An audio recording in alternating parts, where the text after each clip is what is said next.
আজকে আমি বানাবো কাঁচা মরিচের চপ।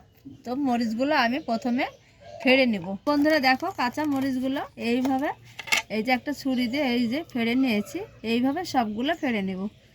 তো দেখো সবগুলো ফেড়ে নিয়েছি, এইবার সাইডে সরে রাখবো। নিয়েছি এই চামচ মেপে 2 চামচ বেসন নিয়ে নেব। 2 চামচ বেসন আর বেসনে দিয়ে দিব সামান্য একটু স্বাদ বুঝে লবণ।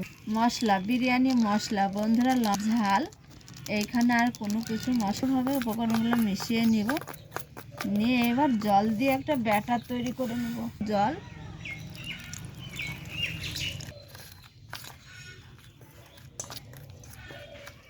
ব্যাটার তৈরি করে নিয়েছি গাঢ় করে। এইখানে দিয়ে দিব কাঁচা মরিচ।